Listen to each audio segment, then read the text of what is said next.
प्यारे साथियों, आज की ये जो हमारी क्लास है इसमें हम आपको आयत का परिमाप एवं क्षेत्रफल निकालना सिखाने वाले हैं। इसका फॉर्मूला सिखाएंगे।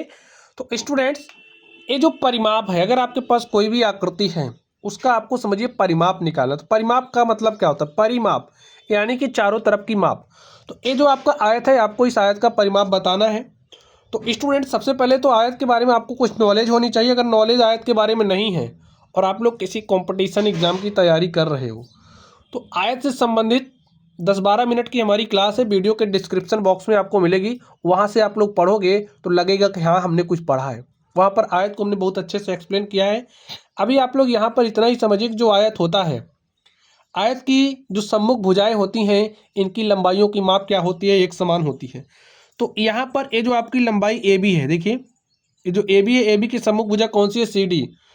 तो ए बी की जो लंबाई है वो बराबर हो किसकी लंबाई के? सी डी की लंबाई की। यहाँ पर आप ध्यान से देखिए, ये जो आपका ए डी है, ए डी के सम्मुख भुजा कौन सी है? बी सी है।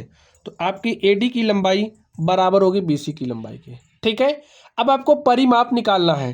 तो आप लोगों ने खेत वगैरह देखा होगा ना कि अधिकतर जो आपके खेत होते हैं उनके आकार कैसे होते हैं? ऐसे ही होता है भाई, आयताकार होता है, लगभग ऐसे ही होते हैं। तो आप ये जो आपकी समझिए क्या है, खेत की मेड़ है और आपको परिमाप निकालना है। ठीक, क्या काम करोगे? आपने समझिए यहाँ से चलना शुरू किया। देखिए, मैं आपको बता रहा हूँ कि कैसे आप फॉर्मूला प्राप्त करोगे ताकि आपको भूले ना, क्योंकि जब रटते हो ना तो भूल जाते हो। तो ध्यान से देखिए, आप समझिए भाई, यहाँ पर गए, आप खड़े हो गए और आपने ऐसे चलना शुरू कर दिया। ऐसे आप चलते चले गए, फिर ऐसे मेड़ पर ही आप चलोगे। तो आपने यहाँ से चलना शुरू किया, ऐसे आप चलते गए, फिर चलते गए, ऐसे चलते गए, फिर एक समय ऐसा है आप जहाँ से चले थे वहीं पर चले आए। ठीक है। तो ऐसे ये जो पूरी दूरी आपने चली, ये जो दूरी आपने चली, यही दूरी क्या कहलाएगी? परिमाप। अब आपको इसका परिमाप निकालना है तो कैसे निकालोगे? ध्यान से देखिए, आप समझिए आपका जो खेत है, ठीक है, उसकी जो लंबाई है, समझिए आयताकार खेत है, खेत की लंबाई क्या है? ए है। और जो आपका खेत है इसकी चौड़ाई क्या है? बी है। अब अभी मैंने बताया कि आयत जो आपका होता है इसके सम्मुख भुजा की लंबाइयाँ बराबर होती हैं। तो जब ए है, ए वाली लंबाई ए है, तो ए भी कितना होगा? ए ही होगा। और ए आपका कितना होगा? ए बी होगा। भाई ए बी है तो ए बी होगा। अब आपने कितनी दूरी चली? अब आप बता सकते हो ना। देखिए, कुल चली गई दूरी आपकी क्या है?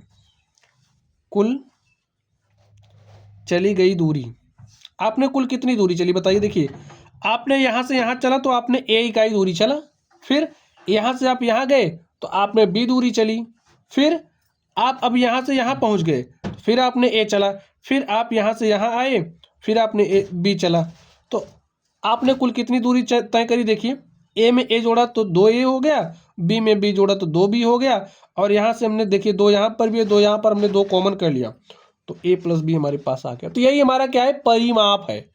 तो भाई, अब जो आयत है ये लंबाई है और ए आपकी चौड़ाई है। ठीक है।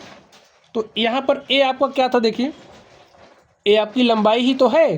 तो इसको जब आप जनरलाइज करोगे तो ट्वाइस टाइम्स ऑफ लंबाई प्लस बी क्या है? आपकी चौड़ाई है। तो चौड़ाई लिख दीजिए। तो जो आपका आयत का परिमाप होता है वो क्या होता है? ट्वाइस टाइम्स ऑफ, या फिर 2 गुणे लंबाई प्लस चौड़ाई। अगर आपको लंबाई दी गई है, चौड़ाई दी गई है, तो लंबाई और चौड़ाई को जोड़ना, 2 से गुणा कर देना, तो आपको आयत का परिमाप मिल जाएगा। समझ गए स्टूडेंट्स? चलिए, परिमाप अब आप लोग निकाल ले जाओगे। चलिए, आप ध्यान से देखिए। अब हमें आयत का क्षेत्रफल का फॉर्मूला क्या होता है ये बताना है। तो स्टूडेंट्स, आयत का जो हमारा क्षेत्रफल होता है, देखिए क्षेत्रफल होगा क्या? क्षेत्रफल, ये जो आपका भाई खेत है जिसमें आप लोग गेहूं धान बोते हो या फिर कुछ दूसरा बोते हो, तो यही भाग आपका क्या होता है? क्षेत्रफल होता है। देखिए, जो अंदर वाला भाग है ये आपका क्या है? क्षेत्रफल है। ठीक है। अब ये जो आपका क्षेत्रफल है आपको इसे निकालना है। तो कैसे निकालोगे? ध्यान से देखिए, इसके लिए आपका फॉर्मूला होता है, क्या होता है? लंबाई गुणा में चौड़ाई। जो आपकी लंबाई होगी, लंबाई को चौड़ाई से जब आप गुणा कर दोगे तो आपको क्षेत्रफल मिल जाएगा। ठीक स्टूडेंट्स? तो प्यारे साथियों, आप लोगों ने आयत का परिमाप क्या होता है इसको सीखा, आयत का क्षेत्रफल कैसे निकालते हैं इसको भी सीख लिया। ठीक है। तो चलिए, आप लोग पढ़ते रहिए। अगर आपको कोई डाउट हो तो कमेंट बॉक्स में कमेंट करना। वीडियो पसंद आई हो तो वीडियो को लाइक कीजिएगा। चैनल पर नए हो तो चैनल को सब्सक्राइब कर लीजिएगा। तो चलिए आप लोग पढ़ते रहिए। Thank you.